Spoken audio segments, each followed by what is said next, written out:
Hello again. I'm now sitting at my sewing machine, ready to start quilting my cushion cover. I'm planning to free motion quilt the whole thing, but before I can do that, I need to set up my sewing machine for free motion work. So I thought I'd go through that first to show you how I set up things before I begin. First of all, you need to disengage the feed dogs so that they don't pull at the fabric while you're working. Secondly, you need to loosen the thread tension for the top thread to avoid pulling the bobbin thread to the surface of the fabric. I like to set the stitch length to 0, even though I suppose it doesn't really matter much since the feed dogs are disengaged. I guess I just don't want any moving parts where it's not necessary. I have changed to my favorite presser foot for free motion quilting. This one has an open toe, so it's easier to see where I'm going. I have changed the needle, so I have a fresh and sharp needle for my new project. I have also cleaned and oiled my machine before I start, so everything will run as smoothly as possible.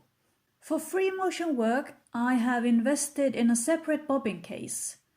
Threads for machine embroidery and quilting often have a different thickness or weight compared to normal sewing thread, so this saves me having to adjust the tension between normal sewing and free motion work. I have also invested in this little gadget. It's called a Magic Bobbin Genie.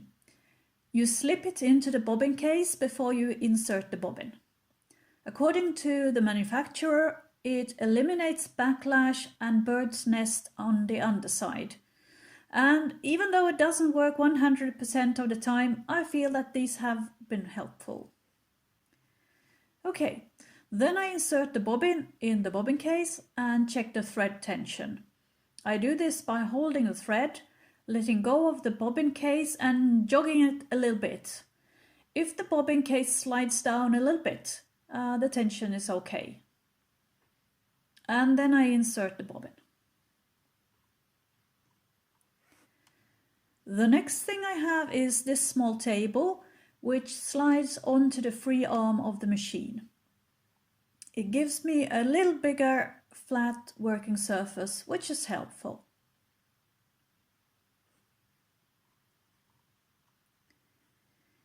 In order for the quilt to slide more easily under the needle, I use this sticky-backed silicone mat, which has a hole in the middle that allows the needle to pass through.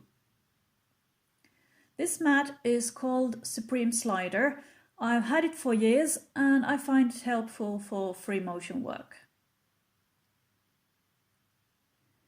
Finally, I also have these quilting gloves, which I may or may not use. They have rubbery fingertips that give you a better grip on the fabric if needed. I don't really like to use them because I like to feel the fabric under my fingers.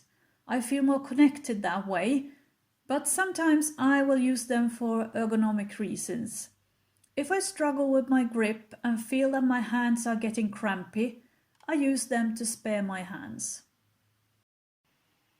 So after the machine is set up, where should you start? In general, when you want to quilt something, it's best to start somewhere in the middle and work yourself out towards the edges. The reason for this is that if you start from the edges and work yourself in towards the middle, there's a risk that the top fabric is pushed in front of you, and when you meet up with stitching from the opposite direction, you may discover that you have too much fabric crammed into a dead end. That's why it's generally better to work outwards, smoothing the fabric towards the edges as you go. My plan is to stitch in the ditch all the way around the stars. However, to rationalize things a bit and to avoid unnecessary starts and stops, when I get to the point where a big star touches a small star, I'm going to take a detour around the smaller star before continuing around the big star. Then there's the question of these plain black squares, which I'm not a fan of. I would like to push them back a bit to make the stars stand out more. That's why I want to add some stitching inside them, probably a spiral as a fun detail. After the spirally detour, I will continue the journey around the next wonky star and the rest of the way around the big star until I get to the place where I started. There I will tie off and then jump over to the next big star.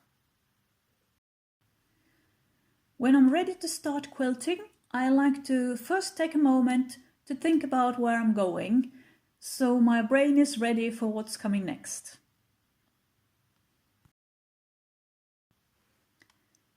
I then lower the needle where I want to start, then lower the presser foot, which is very important.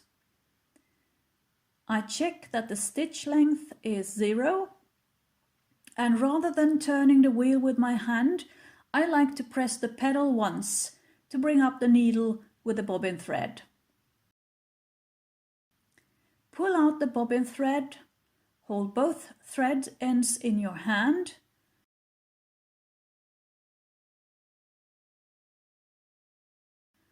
lower the needle again in the same spot, hold the threads securely, check that everything is smooth and can move freely. Use the needle down function if you have it, and use your fingers as a hoop to steady the fabric. Then press the pedal softly and start slowly and with control. No hurry.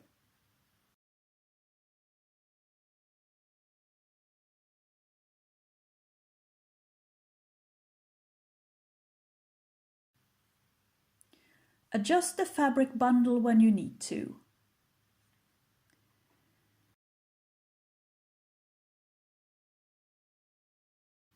This is where I make a starry detour.